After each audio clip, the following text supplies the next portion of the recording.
When an American visits Europe, there's one thing that drives them absolutely insane. After flying across the Atlantic during a brutal July heatwave, they arrive at their hotel and realize there's no air conditioning. Just a window, maybe a fan if they're lucky. So why does a continent with over 700 million people seem to have such a strange relationship with AC?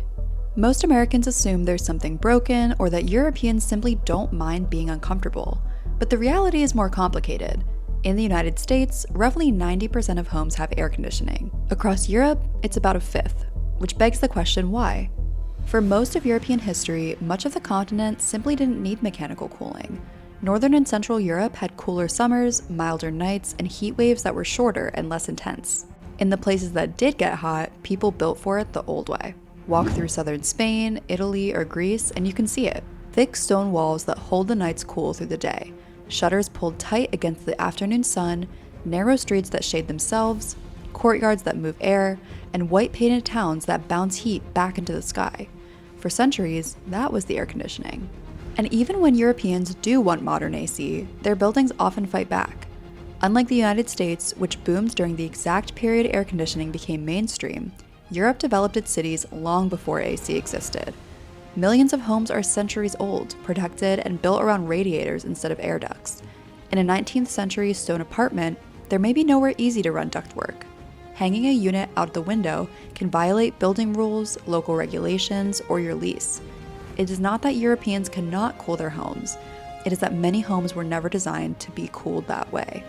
But history is only part of the story. Even today, as Europe experiences record-breaking heat waves, many people still resist installing air conditioning. Electricity prices have traditionally been much higher than in the United States, and running AC all day can become expensive quickly. As a result, Europeans develop different habits.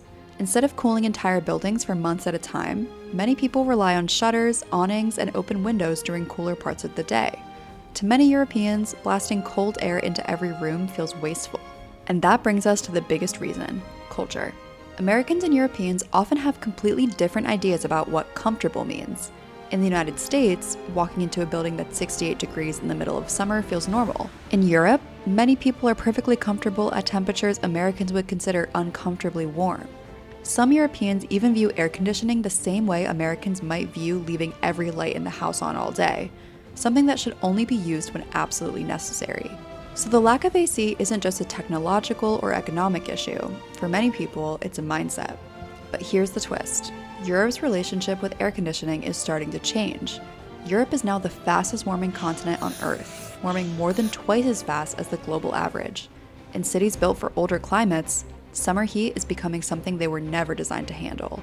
And heat is not just uncomfortable, it's one of the deadliest forms of weather.